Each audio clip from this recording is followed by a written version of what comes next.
Good morning, everybody.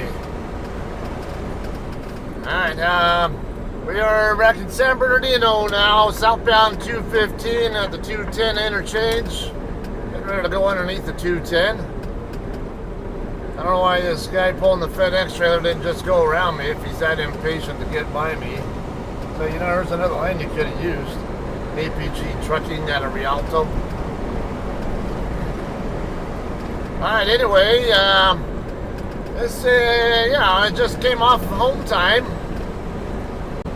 and we're going to be coming over to the drop yard here in San Bernardino to pick up my reload. Trying to see around this stupid radar box thing here, checking for traffic over here on the interchange road. Alright, anyway, this load's going to be going to Pennsylvania. I can't remember the name of the town, but it's real close to Suderton, which I've been to a couple times for JBS beef loads. Imagine if I end up taking this load all the way there myself, I'll probably end up reloading in Suderton. It's right there anyway. Alright, so ended up having a couple of medical things going on to take care of while I was home and spend time with family. And I also ended up getting a new dash cam. This will be my first first video recorded with the new system. I do not yet have the rear cameras mounted yet. I do have the right side rear hooked up, but it's sitting over there by my A-pillar. I just haven't installed it yet. I don't want to put it on until I get hooked up to a trailer first, so I can make sure I have it pointed in the right direction that I want it to point in. And I'm also going to, one of the cool things about this one here, though, with rear cameras, is that I can, the housing mounts however you can make it if you fit, but then the camera itself, we gotta watch out for that white car back there, kind of speeding up here, and I need to move over. Alright, anyway, the camera itself can actually be rotated within the housing. So, however it ends up mounting to the rear view mirrors or wherever I decide to put them, I can always rotate the camera in whatever orientation I want so that it shows up just right on display. One thing I'm not so keen on, I'm not so sure I'm very keen on, at least yet, is that this one comes with a 7-inch display. I'm not into big tacky looking, it looks like a GPS kind of thing, but it's actually just a camera. It's actually a 5-channel system, I believe, or 4. Has the front camera, two rear view mirror cameras, and then a rear camera. But the rear camera is really only suitable for like a straight truck. It's not really good for, or maybe if you're pulling a pup trailer and you always pull the same pup trailer or something, that might work too. But 53-foot trailer, no, it's not good for that. The trailer is too long for the cord, and I don't stay with the same trailer more than one. The most I've ever been with a single trailer since I've been with JCT is 5 loads. I've done that a couple of times. Much more often than not, I'm only with a certain trailer for 1 or 2 loads before I'm done with it. Anyway, we're heading across 5th Street now. We're going to play this game today, are we?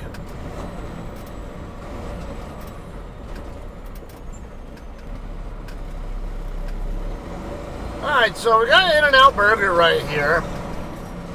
Next door, right here to the right of us. It's a good talking point there. I just read yesterday, I at least saw a headline. I didn't actually read the article, but I noticed that they're going to open up their first The first restaurant east of Texas in Tennessee sometime soon. What is this cop doing here? Is it an accident? It looked like a fatal. It may not. Hopefully not a fatal, but there's a crash of some sort here.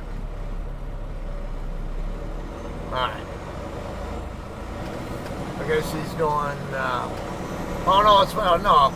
I was saying I thought that was a funeral procession because the color of the flashing lights on the motorcycle told me it was more likely a funeral procession, but first I couldn't tell what was going on there. Alright, yeah, that's all it is, a funeral procession.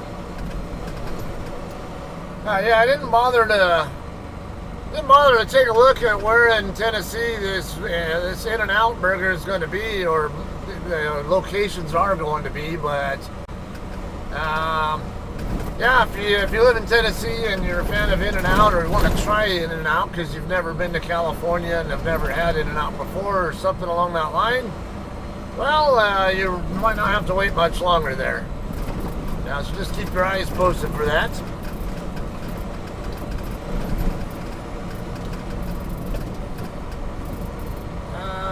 Alright, so I don't know, well, let's wait till this light changes.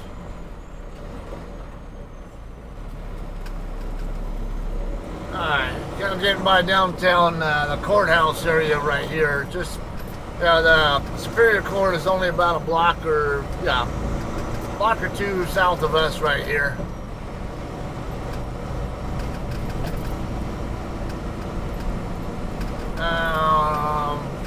And speaking of courts, I've been following that college student murder case.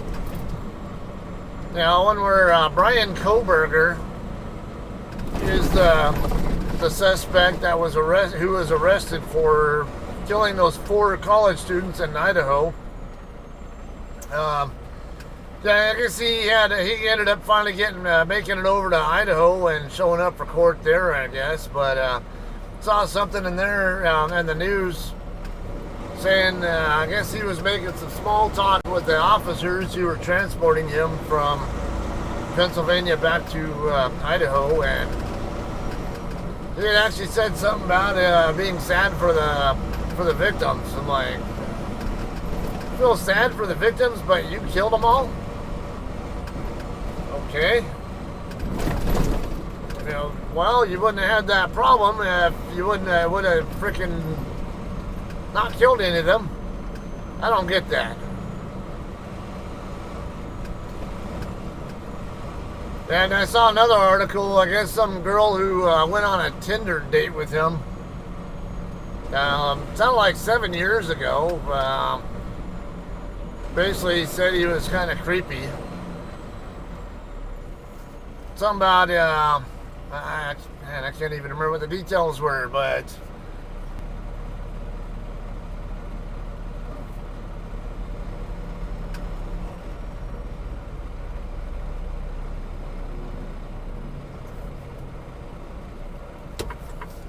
alright, whatever the case, I can't remember what the girl said, but she did say that he was kind of creepy and kind of, I think, trying to invite himself in or all that or whatever.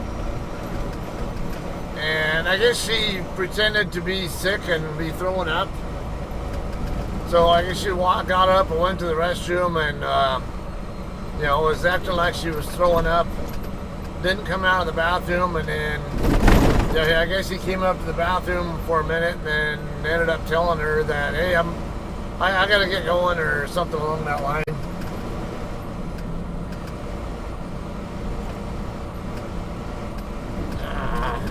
Yeah, this guy had me wondering if I should have turned down Waterman instead.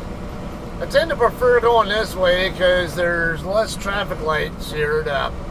If I stay here on 5th, I don't have any traffic lights to deal with except for the one here coming up here at Tippecanoe, and then the one on the Del Rosa where I'll be turning, and then the final one there at Del Rosa and 3rd.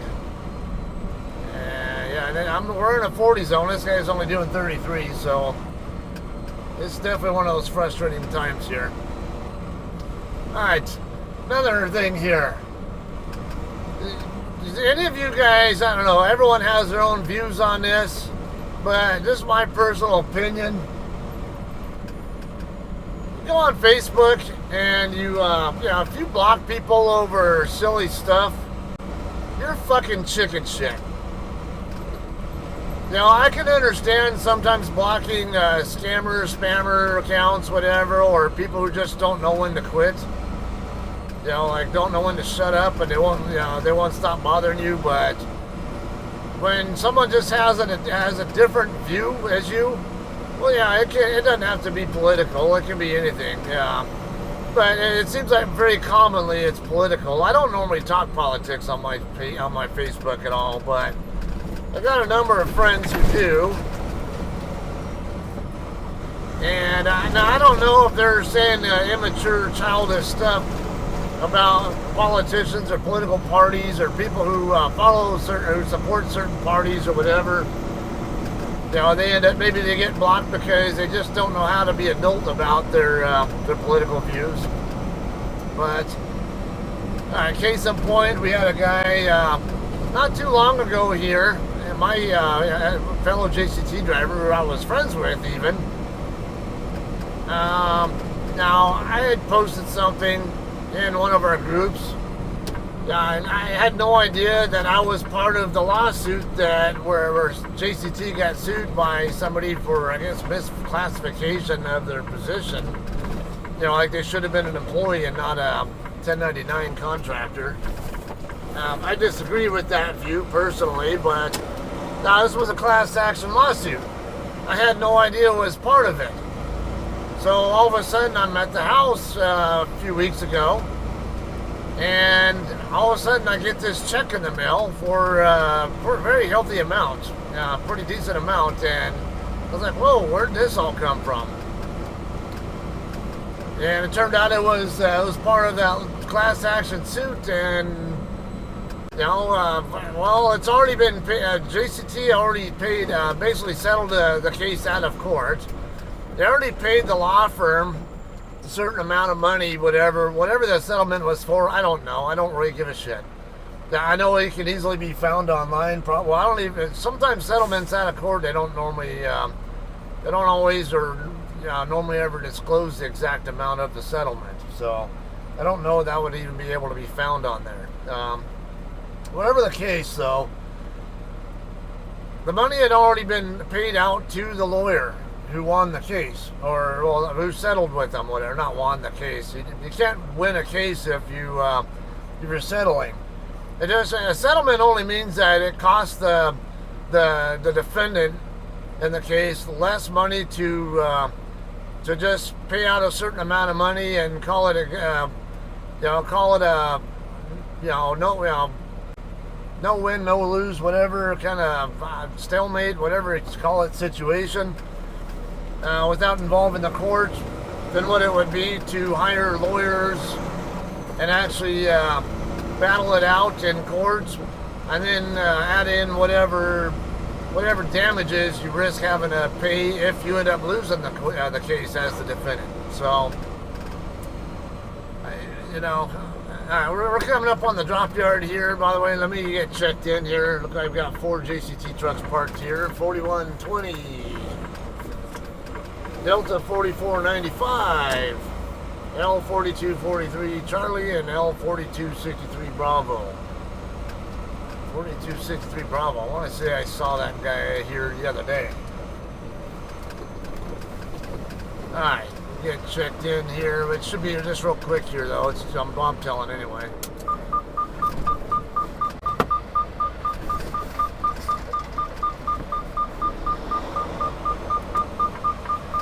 God, I forgot what trailer number I'm here to find. Let me pull up my load info so I know which trailer to back up to.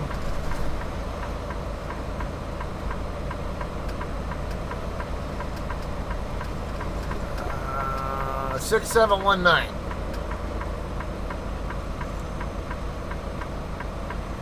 Okay, I see it right over there next to the light pole. Alright.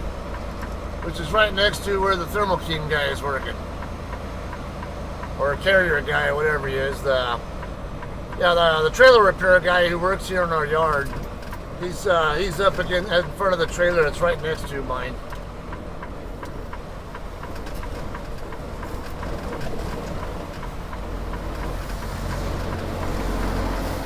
Now, I might need to get some more Gorilla mounting tape before I try to mount these rear view cameras. We'll see what we can do, but I don't know if I have, they come with, the cameras came with mounts, but I don't know if I trust them to keep the camera securely on the mirrors, so I might need to get some Gorilla mounting tape to make sure they stay on a little bit better.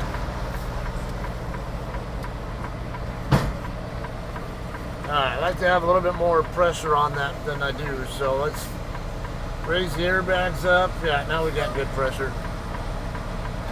Let it creep into the fifth wheel. Over there. Come on. I can feel it trying to creep in.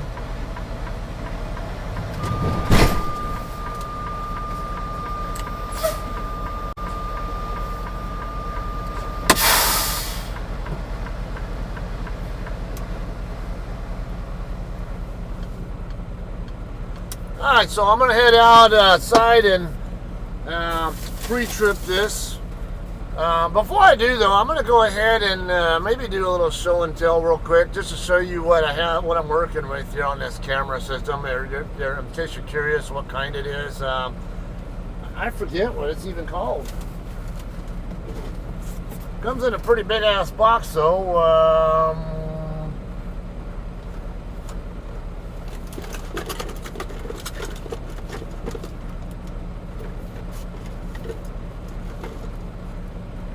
Alright, it's a V7 4-channel dedicated truck DVR camera. It's now the instructions are not the greatest. They didn't tell you how to put everything together, but in my opinion, it doesn't really look like it's overly difficult to figure out how to do. I'm gonna go ahead and grab the phone, because this camera can't really show you what I want to be able to show you, so let's switch over to the phone view. Alright, so this is the 7-inch monitor here. I noticed after I started driving here that it certain times it actually, the left side of it interferes a little bit with my hood mirror. Not a lot, but just enough to annoy me. So I'm thinking maybe I should move it over. Well, I don't know how hard, how stuck it is. Let's see. Alright, yeah. Yeah, now if I move it over that way, there's less chance of it interfering with my hood mirror when I try to look in that mirror, which I use a lot. Here's the main camera here. Now, people say in the reviews on this one that it's confusing to figure. It's not all that difficult, in my opinion. Now, oh, this thing even rotates. I didn't even realize that. These are all labeled here. It does have a lot of hookups here. So the front camera, and it has the aircraft style connectors here. So these should be more durable and weatherproof than ones that were on my other system, which I have sitting in the back right now. I have a certain person in mind I might hand that one off to. But probably will have to spend a little bit of money, or I might send it back in for repair too. But all right, so got a rear camera here. Again, I'm not going to be using this one though, because that would be like I say, that's the really long cable that's not long enough for a 53-foot trailer. Left side camera hooks up here. I did have it hooked up, but the cable was interfering with the view of that camera there. I'll be moving that over, once I get the camera hooked up and everything, I'll probably route it back behind here or something along that line, and I don't know, may even remount this somewhere else. But either way, I need I want this somewhere where the windshield wiper arc is at, because it doesn't do any good if it's looking at a part of the windshield that never gets wiped by the windshield wipers. Try driving in snowy, icy conditions like that, and you'll know exactly what I'm talking about. Right over there is the right rear view mirror camera. I will be mounting it. That's that right there is the camera that's part of my old system that I'm taking off the truck. And here's the other. This is what the rear view mirror camera looks like up close. So yeah, see, you just mount the housing to wherever, any flat surface on the over here, and then the camera itself. There's like 5 screws here, 5 fine thread screws you use. I can loosen that up and then just rotate the camera to whatever orientation I need it to, so it shows up correctly on the display.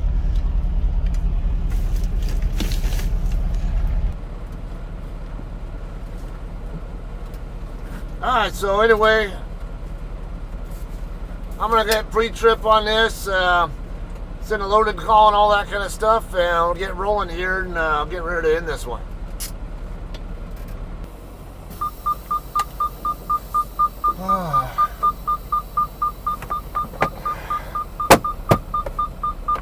Alright guys, we're ready to roll here. Thought about hooking up the rear cameras, but it's going to take a little bit more time than I want to take to accomplish that.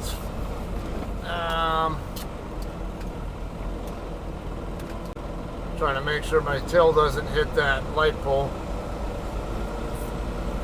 Okay. Yeah, because part of the problem I'm having is the housing, the camera housing. It's large enough where I can't get a good solid, flat area to mount it to. And I just haven't decided yet how I want to go about doing it. I don't really want to just use the built-in mount, these right here. I don't trust that those will necessarily get the job done by themselves, so. And my truck is dirty from going through snow and all that kind of stuff recently, so I think I'd rather. So I probably will be stopping by our terminal on the way out of here, on the way to Pennsylvania. I'll probably get my tractor washed while I'm there, and maybe look at getting figuring out how I want to mount it there. Maybe have it ready to go before we deliver our load in Pennsylvania, assuming that I'm the one delivering it.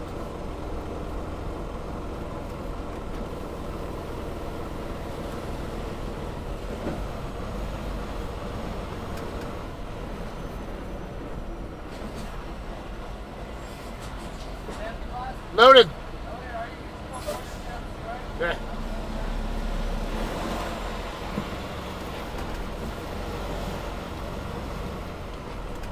Pull forward, and as soon as he gets through verifying the seal on it, we'll be out of here.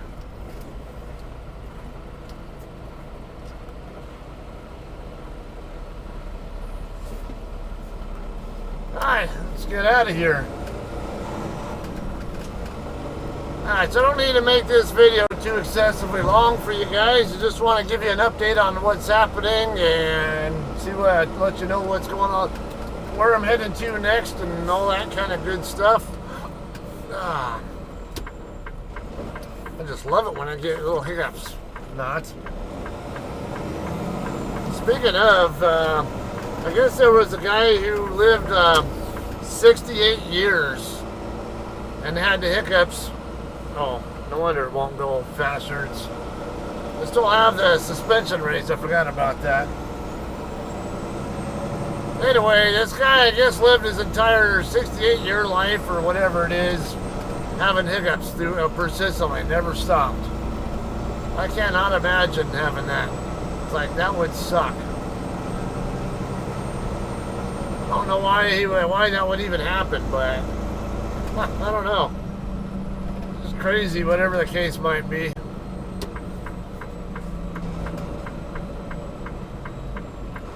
Alright, so the route plan here And normally, well, depending on the part of Pennsylvania, sometimes the typical route would be to go up to I-80, work way up to I-80, like in either hit I-80 in Salt Lake City area, or hit it in Big Springs, Nebraska.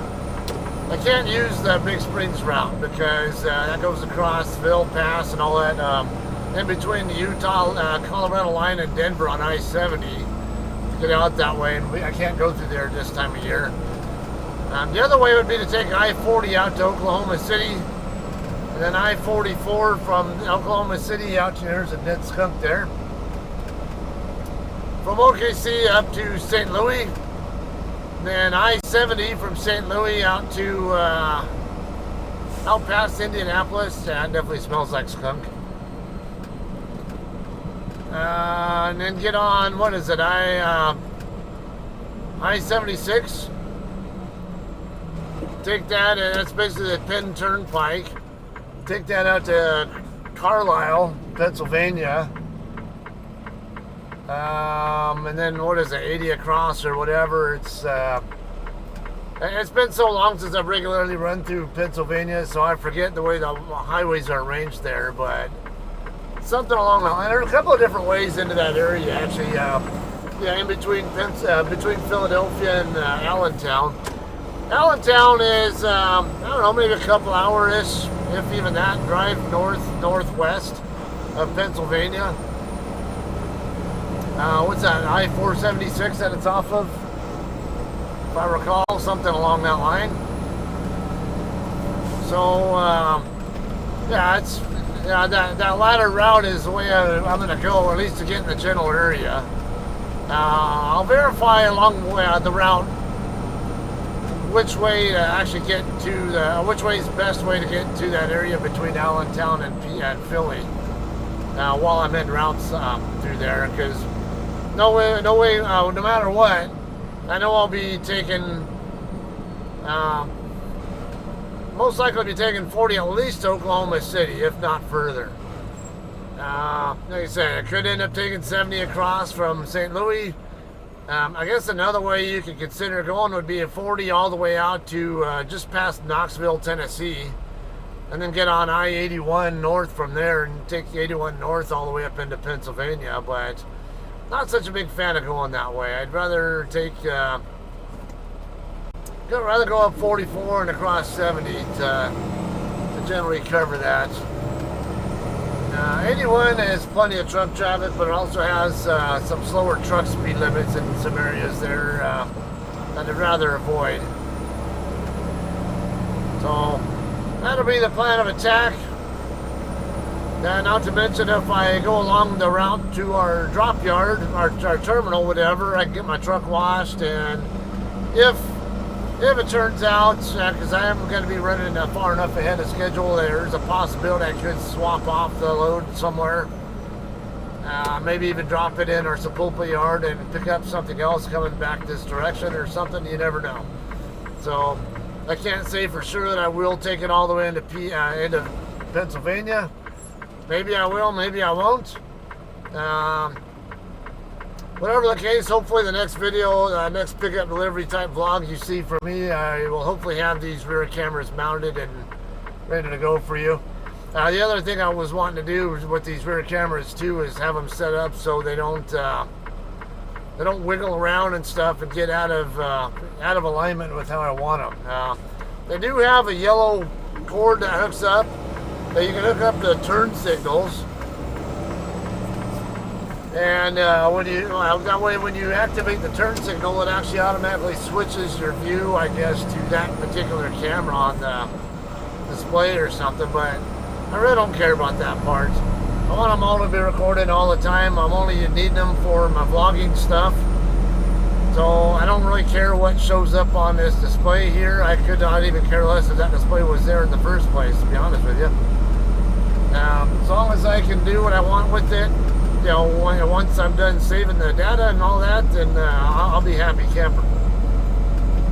Otherwise, though, I'm going to go ahead and call this video Dave. Well, thank you guys for hanging out watching here, right? appreciate you hanging out. Let's say maybe we'll see you in Pennsylvania. Maybe we'll see you somewhere else on the next video. Whatever the case, though, I do have a budgeting and fuel planning video that I will be working on. I was helping a friend of mine today with, he was wondering why his paycheck seemed like it was so small for the number of miles that he got paid for. And yeah, there's going to be some really good information on there. I think that a lot of drivers don't put enough thought into, and I think drivers really need to be paying attention to. So I will be going into some detail on some of that on that video.